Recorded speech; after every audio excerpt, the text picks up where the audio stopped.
Hello, everybody. Good afternoon or good morning, depending on where in the world you are. Welcome to this next webinar, Servicing Insights from Tables Using Queries and Aggregations. So it's great to see a lot of familiar names and a lot of new folks on the call here. So I'm just going to share a quick poll that I'll share here. Perfect, and if you could answer it as we're getting started. So now I'm going to start sharing my screen as well. Okay, perfect. Should be sharing now. So great. Thanks everybody for joining and welcome to today's webinar. So before we get started, I just wanted to go through a couple of interesting resources for folks that are getting started with Tulip that I think are good places to get started with your learning journey with Tulip. The first one is Tulip University. So Tulip University is where you can learn the basics of Tulip. So these are self-paced courses that you can take, watch videos, and hand-in-hand build apps that our team has put together for you to effectively learn how to build Tulip apps. The next one is Tulip Community. So Tulip Community is where Tulip users from around the world come together to collaborate, solve problems, share ideas, troubleshoot apps. So it's a great place to go and learn how others are using Tulip or troubleshoot any questions you have on building apps with Tulip. And then finally, I wanted to share the Augmented podcast. So the Augmented podcast, as you can see there, reveals the stories behind the new area of industrial operations where technology will restore agility of frontline workers. So every week there is an interview with somebody within the operations realm who speaks with Tron and speak about the future of manufacturing. The next thing I wanted to share is office hours. So office hours, we host them 3 times a week, and it's a place where you can join, meet other Tulip users from around the world, and also meet Tulip engineers who can help you, again, build your apps, build your dashboards, build your solutions so that you can effectively use Tulip. So as you can see there, we cover topics from everything from live troubleshooting of your apps. We go through Tulip library apps. We learn how to use newly released features, and you can stay up to date on exclusive updates from Tulip. So with that, we can now get started in today's webinar. So as you're well aware, today's webinar is on table queries and aggregations. So I'll be leading the webinar today. My name is Gio, and I'm the community manager here at Tulip. And in terms of the agenda for today, so this is what we'll be covering. So we'll get started with understanding what tables are for folks that aren't familiar and what table queries are. Then we'll get into what table aggregations are and how you can use them within your Tulip apps. Then we'll get started looking at some of the use cases that you can build with Tulip queries and aggregations. So of course, like everything with Tulip, it's designed to work in tandem with all the various components of the platform. So we'll be sharing how you can use table queries and aggregations to build fully fledged solutions in Tulip that work. And then we'll be going into a demo. So there's 2 apps that we wanted to share today. We'll get into viewing them from the player, so how they would be running on your front line. And then we'll also be going into the app builder to take a look at how these apps were built, the queries and aggregations, of course, so that you can start using them in your apps. And then finally, we'll have questions and answers. So if at any point I go over something that you have a question on, please feel free to share it in the chat on the right, either in the chat tab or in the questions, and we'll address them at the end. Great. So what are table queries?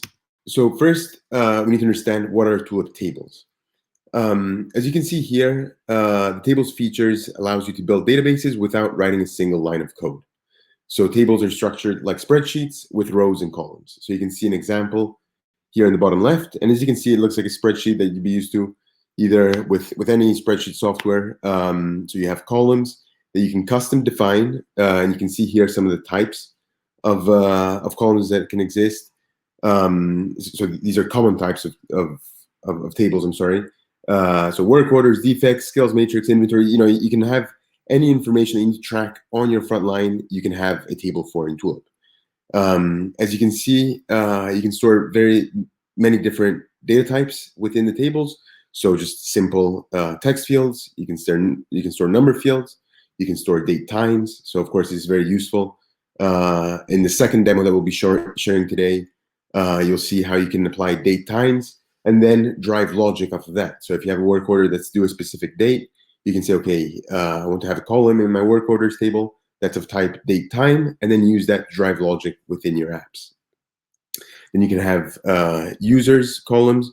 So if you'd like to assign work order to somebody, or if a user is reporting a defect, you can easily select from all the users within your account. You can say, okay, this is the user that this record is assigned to. Intervals, so time, the time between two timestamps, simple true false, images, videos. And with this, you can really build very complex databases, but again, without writing a single line of code. So next we'll understand what are Tulip table queries. So Tulip table queries, like you can see here, are configurable, dynamic, and simple to use queries to extract insightful information stored in your tables. So for those of you who are familiar with SQL, queries are how you extract information from your tables. But of course, in Tulip, you don't have to write a single line of code. You just do it using dropdowns. So you can see here, and we'll get into the example later on, but you can see there, you can select from all the various columns that you have within your table. You can define your filters on the table itself.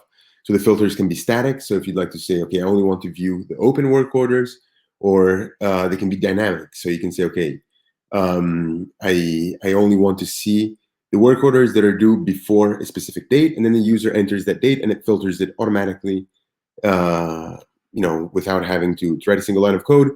Everything happens in the background, and then you have your query fully built out, giving you the information you need on all the information that's stored in your Tulip table. So the main advantages of the Tulip table queries is that they're simple to build. So like I mentioned, no need to learn SQL. You just select from some drop downs, and that's it. You're good to go.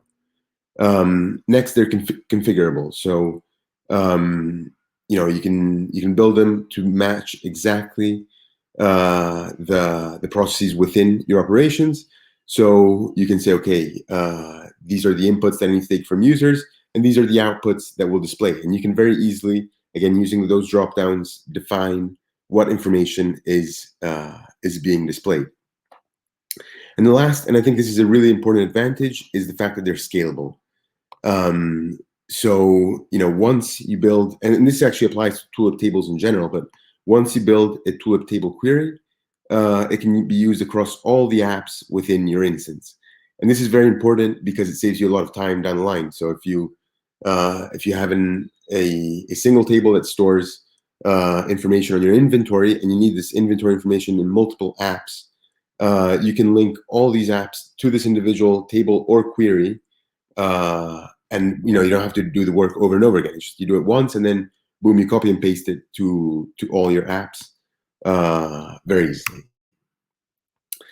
So next, how to use table queries from your apps. So once you've built a Tulip table query, you can easily display it as an interactive table in your apps. So in the examples that I'll be showing, you'll see what this looks like, but this is a really effective way. You don't need to update anything. You don't need to run any. You don't need to execute. It stays up to date magically, and you don't have to worry about anything, because all the information that you see displayed on your Tulip app, you can be sure is up to date on the query. So again, the main advantages are the real-time sync. So like I mentioned, no need to click any buttons, do anything. It just stays up to date by itself. You can combine dynamic and static filters. So like I was mentioning, you can define, okay, I only want to see the open work orders, and you can set that as a static piece of information.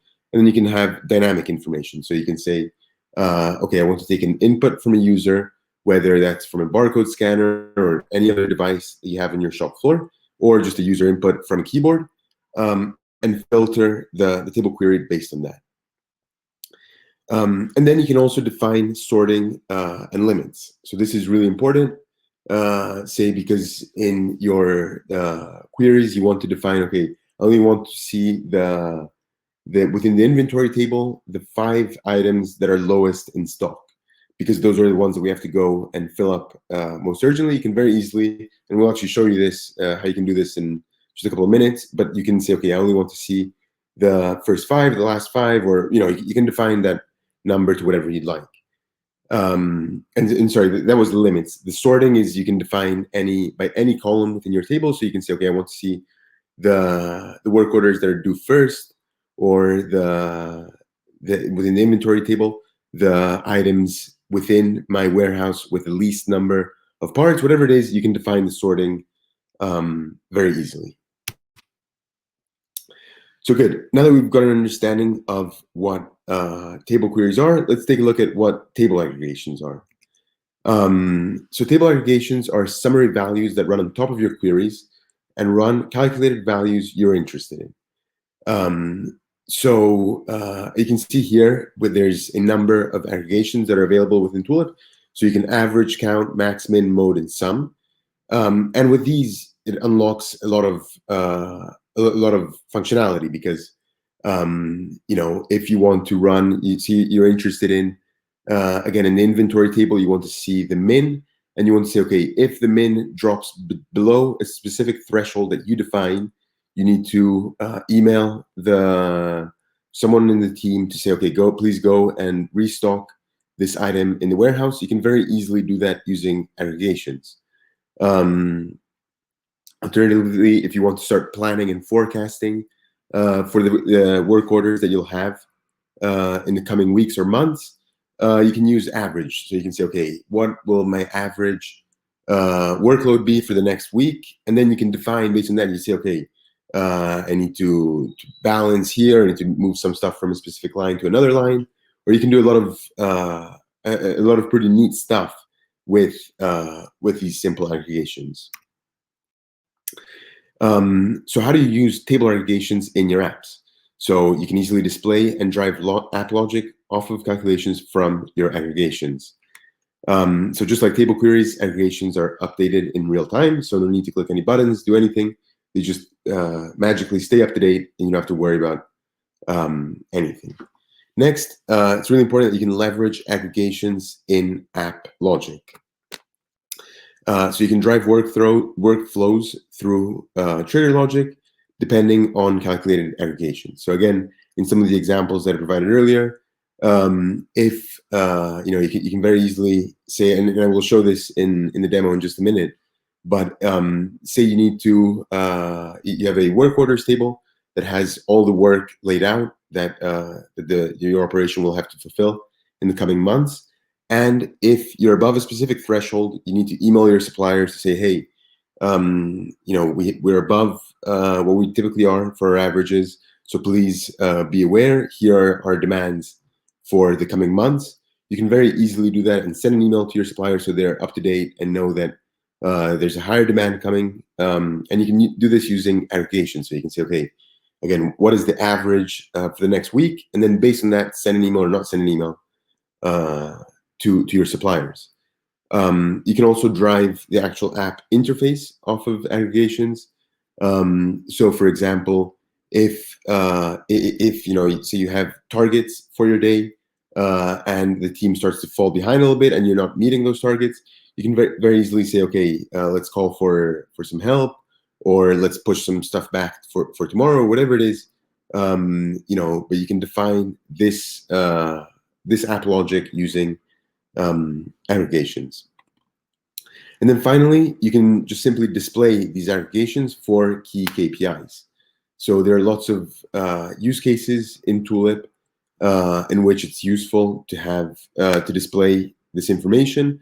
For example, in a dashboard. So if you have a dashboard for the plant manager or the plant supervisor, and they just want high-level overview of what's planned for the week, what the the top issues were that caused downtime or caused defects that caused rework, or whatever it is, you can very easily extract information from these aggregations and display them as KPIs in your apps that are dashboards.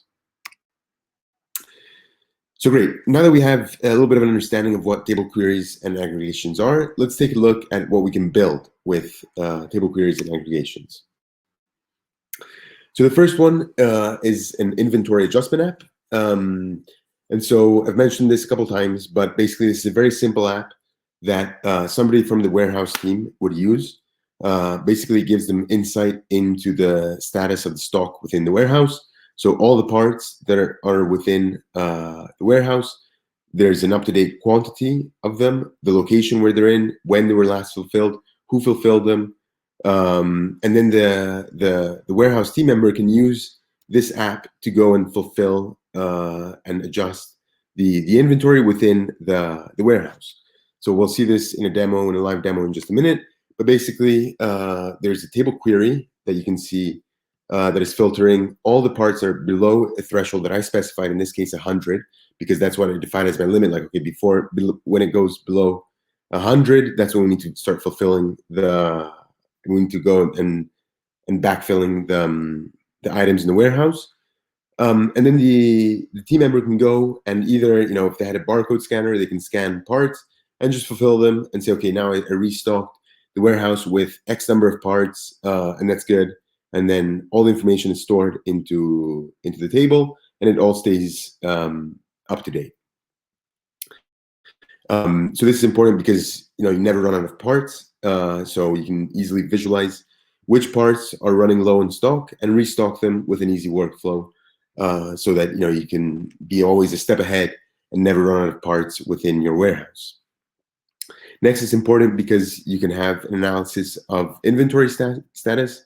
So you can get high-level metrics on the inventory. So again, if you're doing forecasting, you're saying, okay, this is what I'm planning on building the next months, weeks, whatever it is.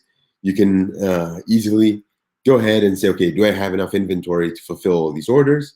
It's a good way to get an overview of what's coming and whether or not you have enough parts to fulfill those orders. And the next, and I think this is really important, is that you can scale the user interfaces. So everything that we've shown so far is all built within Tulip's no-code platform. So it's all done without writing a single line of code.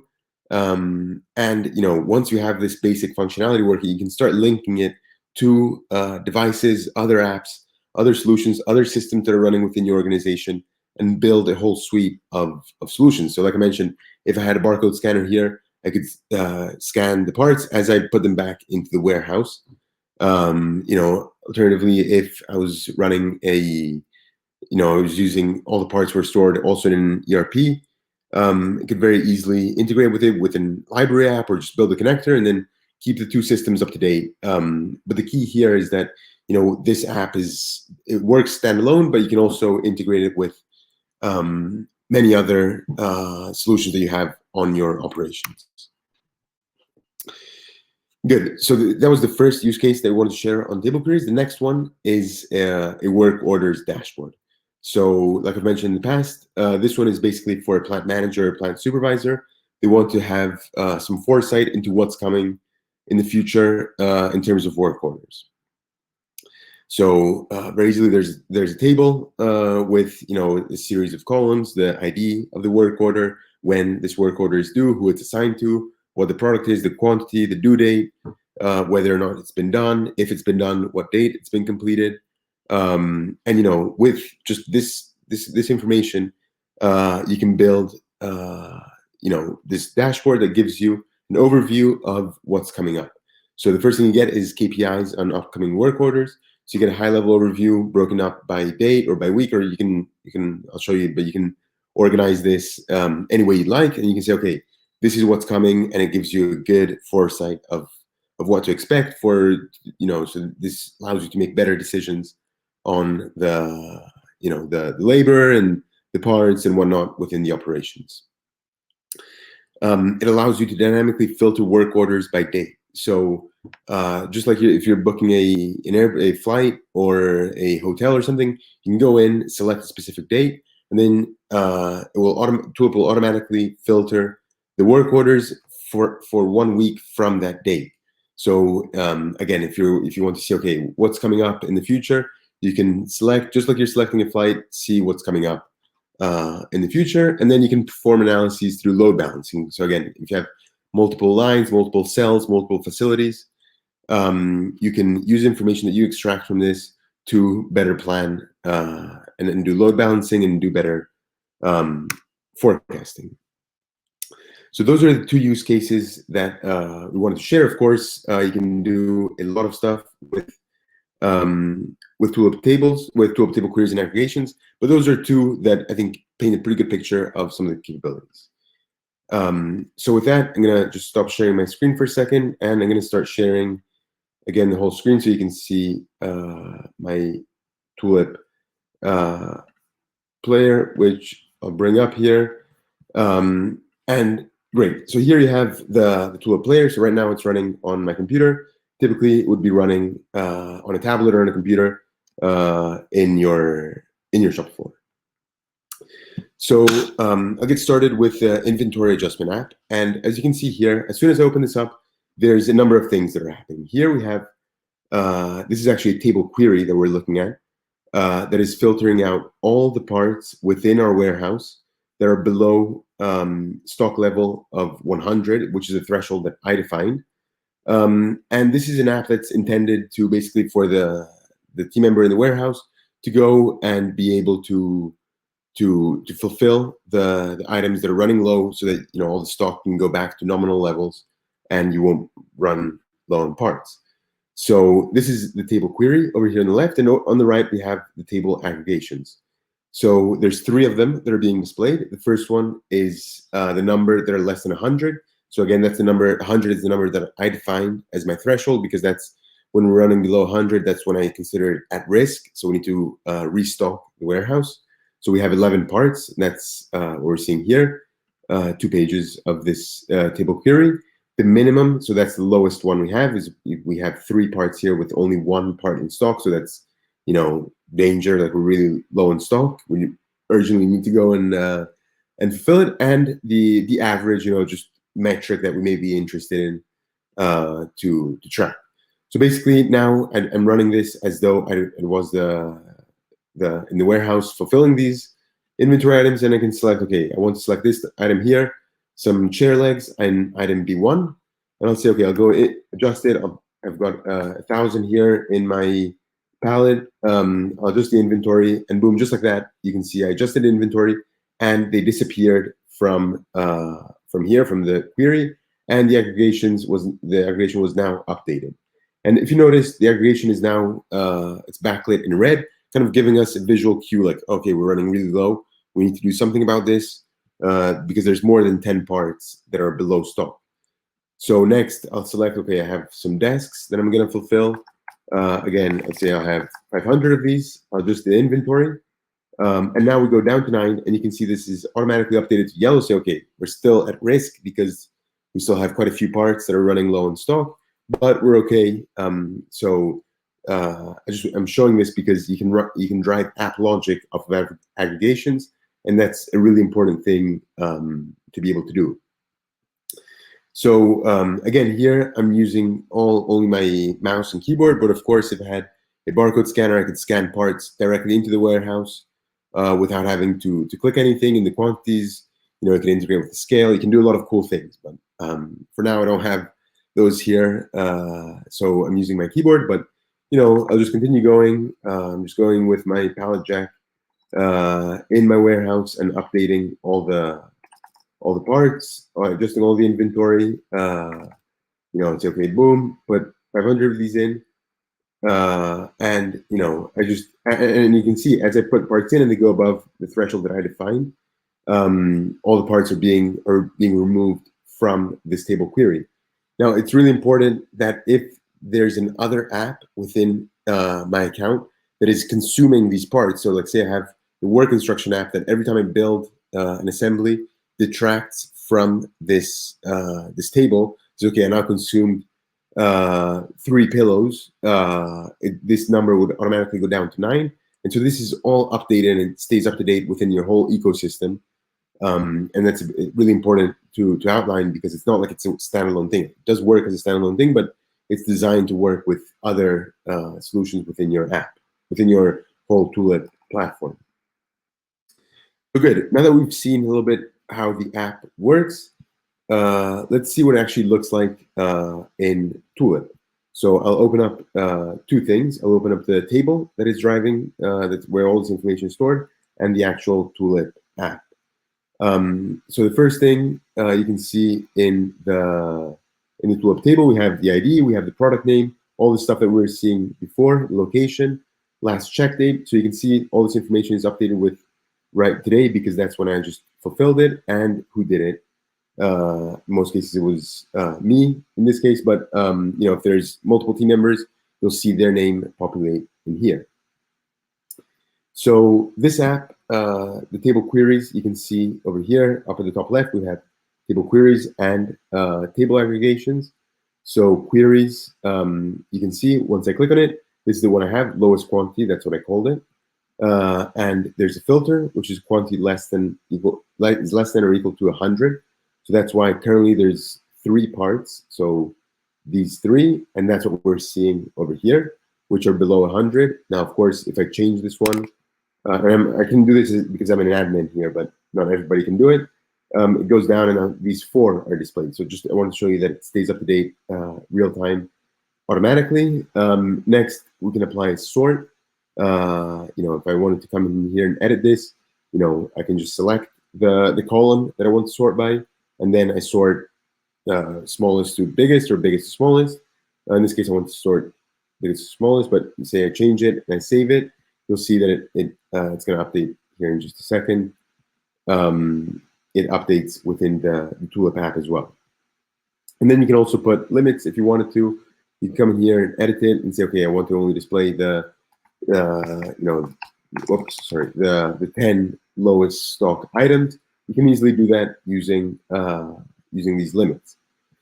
So now, once I've built this aggregation, and if you see here, I called it lowest quantity. Within the app, if I go over into the app, and this is the app that I'm using now, in the records, I have the inventory table, which is connected, and here is the query itself. So you can see lowest quantity, and this is where I linked it just before today. And it's you know, just linked up. So this you can use in, like I mentioned earlier, as many apps as you'd like within your Tulip account. You're not limited to just one. But you know, here you can you have the query that's linked up to the table, and it stays up to date without having to do anything. So same applies for the aggregations. Here, just next to queries, I have the aggregations, and just to show you, I've pre-built these 3, count, min, and average, which are the 3 that are being displayed right here. And basically, these I'm just, you know, giving it a name. I'm running the calculation that I want to display. So this is the list that I shared earlier that you can say average, count, max, min, mode, and sum, which really unlocks quite many use cases. And then the field. So this is the column. So here, it needs to be a number column. That's why you're only seeing the quantity. Of course, if I had another column in here of type number, it would show up in there. But then basically, once these 3 aggregations are built, I can come into my Tulip app and just link them up. And you can see them here, count, min, and average are all linked here within my Tulip app. And then the other thing that I wanted to show that I think is important, if you remember the color that was changing, this is the trigger that is defining that logic. So basically, we're saying, okay, when the table aggregation inventory count, if it's above 10, so if we have more than 10 items that are low in stock, let's turn it red. And that's why we were seeing it earlier. If you remember, this background here was red because we had more than 10 items in stock, and we were like, okay, we're in danger now, could cause disruptions to the operations. That's why it was red. Whereas if it's 5, it went yellow, and then finally went to green. And again, all this is looking at the table aggregation, inventory count. So this is really important because you can define app logic, on aggregations on your tables. Okay, cool. So that was the first demo that I wanted to show, and the next one is the work orders table. So this is the dashboard that gives us a pretty high level overview of the upcoming work orders for a specific day. So here I can say, okay, I'm the plant manager, and I'm interested in what's coming up on the week of the 12th. You can see I just click this, and here we have 3 work orders that are coming up. That we have 3 open work orders, average number of units, so the quantity per work order is 50.3, and the sum of the units that we have to build is 151. And if you can see here, we have, well, actually, before we get into that, we have just a table displaying the information and a chart that breaks it down by day.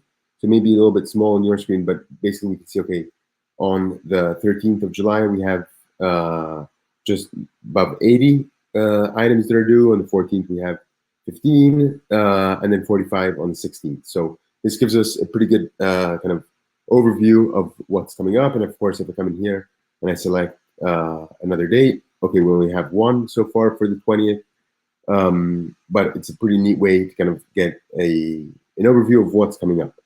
Then you can see here we have a button that I added to email suppliers.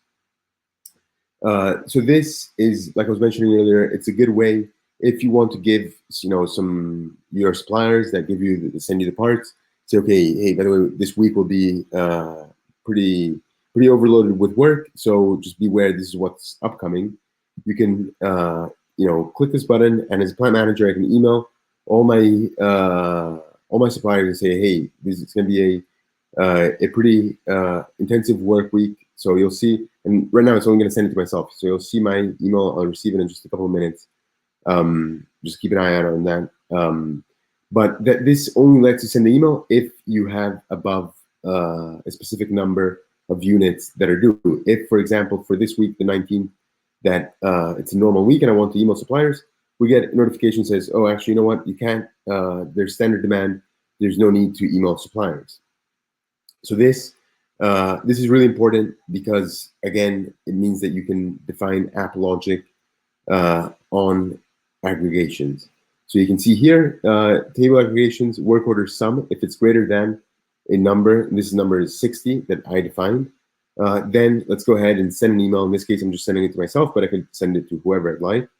There are more than X number of work orders scheduled, so just heads up. There's increase your throughput or whatever it is. Otherwise, just show this message, which we saw earlier, standard demand, no need to email suppliers, so that we don't send unnecessary emails. Okay, great. So that was how the app works. Now, if we take a look at the table and the app itself, we'll see it here. So one second, once this loads up. Again, the work orders table, it's a standard tool table that has information stored on my work order. So the ID, the quantity, the due date, the product that it's for, whether it's been complete or not. If it has been complete, the data was completed, and who it was assigned to. So just like we were seeing earlier with inventory, we can have queries. So we can say, okay, what are the open work orders? And you can see here, this query has three conditions that I defined. So complete equals to no, because I only want to see the upcoming work orders. Due date is after app input, and due date is before app input. So this basically, because if you remember, I wanted to see only for a specific week the work orders that were upcoming, and just to have like foresight of what was coming. That's why instead of having static value like I had up here, which is only showing the non-complete work orders, here I actually wanted to, when the user clicked something, so in this case it was this date picker, then that's why it's an app input. Then we link it up, and I'll show you just how you can do that in just a minute. I had a sort, so I wanted to sort it by oldest to newest, and no limits. So that was that. So here, again, to link it up, if I go to records, scroll down, I have the work orders table link, the work orders query, and then here you can see these two due dates are linked to variables within my app that I define. So this is important because a single query can be used in many apps. So it doesn't make you have to redo the work many times. Just do it once and copy and paste. So I just link it up to a variable. These are variables within this specific app. And you just link it up like that, and then it stays up to date automatically. So here, this table here is displaying the data source is the Tulip table query, and if I go here, Tulip table query, and then the work orders query, and then I just selected a couple of columns that I wanted to see, but I can also select from the other columns that are available within the table that are displayed there. And then these three items up here, these are just displaying. So just to show you how this would work, if I was building this again from scratch, just come in here, text, and then variable. And then instead of displaying a variable, you can just select Tulip table aggregation. And then here you have all the aggregations that are linked up directly to the tables. And these are, you can see here, there are these 6. So in this case, 3 from the inventory table and 3 from the work orders table. And that's why you can see 6 that I can select. You can just display them, the count. And here you have it, the 1 in the background, which is the same number that's being displayed up there. But I just wanted to show you how quick and easy it is to add this information and display it for whatever you'd like within your Tulip table, your Tulip apps. Sorry.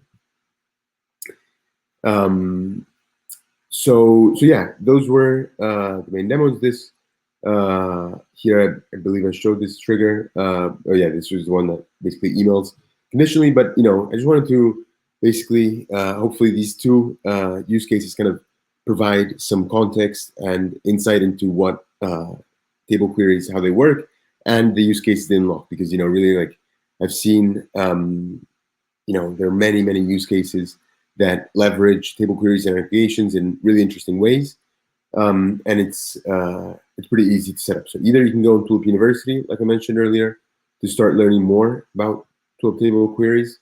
You can start building, today. You can rewatch this webinar that hopefully has a couple of insights into where to go looking for stuff, and that's what I recommend is the best way to learn is, just start building on your own. You can go to the Tulip library. There are many apps that have table queries, and you can look at how experts from Tulip have built apps using table queries and aggregations. And then finally, you can go into the knowledge base, and there's an article. There's a couple of articles, but this one has a pretty high-level overview of how table queries and aggregations work and where to find all the various elements within table queries and aggregations and how they can be used. So good. With that, we're gonna open it up to any questions. I'm gonna stop sharing my screen real quick, and I'm gonna see if there are questions that came in. Okay, so it looks like there's one question. What are the differences between table queries and okay? What are the differences between table queries and filters on interactive tables? So I think I mentioned a couple of these, but the first, and I think this one is important because it saves a lot of time. Table queries can be used from multiple apps. So you only need to build it once and then just link it from your apps. And then it saves you a bunch of time because let's say do one and go.